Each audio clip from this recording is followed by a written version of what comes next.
Mississippi Road. Mississippi Road.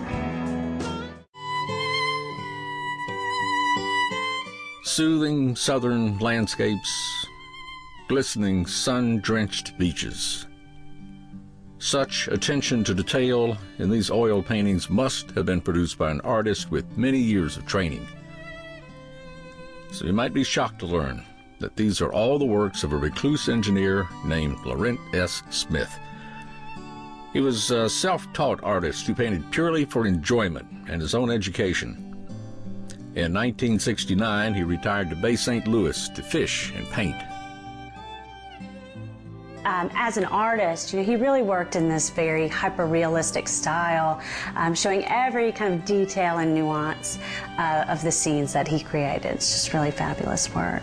He loved the South, and like I say, the bulk of the work is from here on the Mississippi coast and southern Louisiana, with a few pieces from places like the Carolinas and Florida and Texas.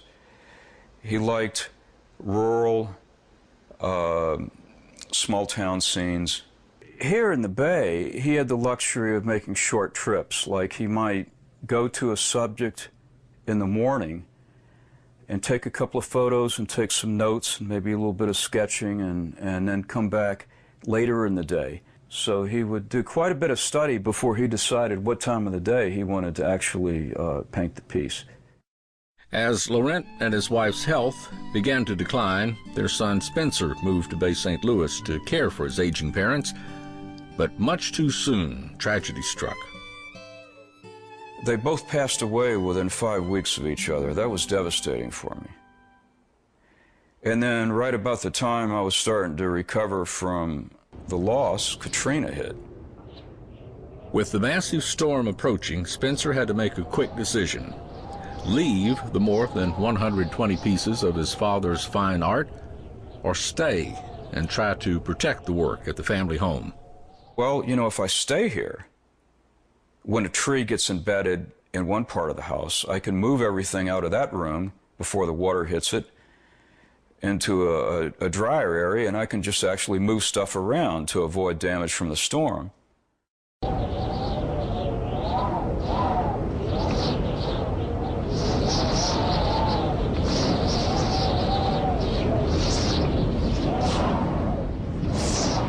The edge of one of the eye walls hit my house. I could no longer see outside. It looked like fog. Actually, this is wind-blown water at maybe 140, 150 miles an hour. It was like a mist. The wind was starting to shake the walls of the house. I was afraid the entire structure was going to collapse, so I retreated underneath the stairs.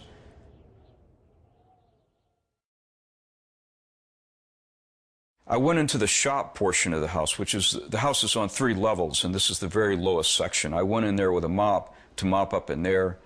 I looked out the window, and I saw a wall of water about 6 feet deep tearing down the street toward the house. I said, well, this isn't deep enough to drown me, but it's sure going to make a mess out of things. And from that point, I immediately jumped on the art and started bringing the art up the stairs. Up and down, carrying as many as 4 pieces at a time.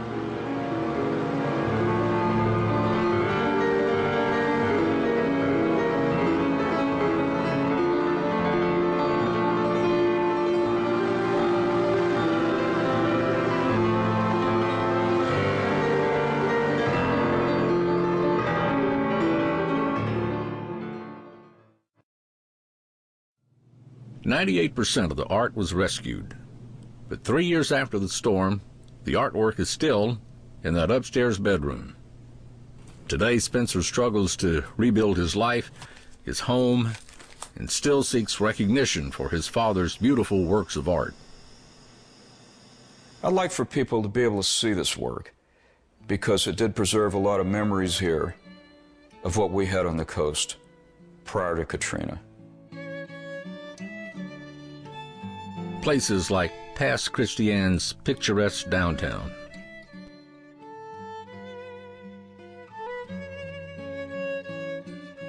or the stately Elmwood Manor in Bay St. Louis.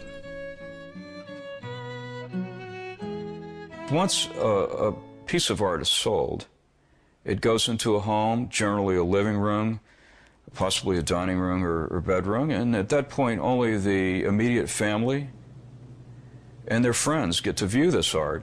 I want to give this art a chance for people to really see it and enjoy it. Since Hurricane Katrina, you know, museums and galleries, both private and public, have really suffered. And a lot of them are coming back, and they're coming back, you know, with a vengeance and doing a fabulous job. But it's still a hard road to hoe, and we need to support these galleries, whether they be public or private galleries, and really help the arts to thrive in our community, because it's a very important aspect and support for the community at large. Cataract surgery. Rescuing any type of property or home, it's really not worth putting your life at risk. I mean, I'm proud that I rescued this art collection. I was here. It was a blessing that I was able to do it. But it was an unwise decision to stay.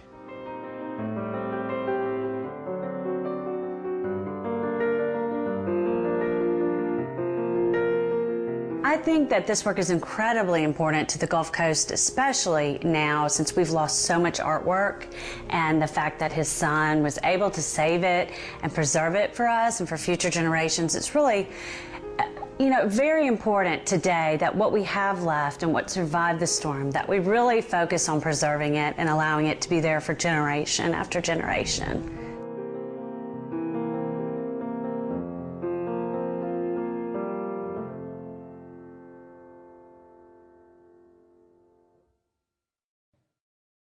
For a copy of this program, call 601-432-6294 or send a check or money order for $14.95 to Mississippi Public Broadcasting, 3825 Ridgewood Road, Jackson, Mississippi, 39211. Please indicate the name and date of the program.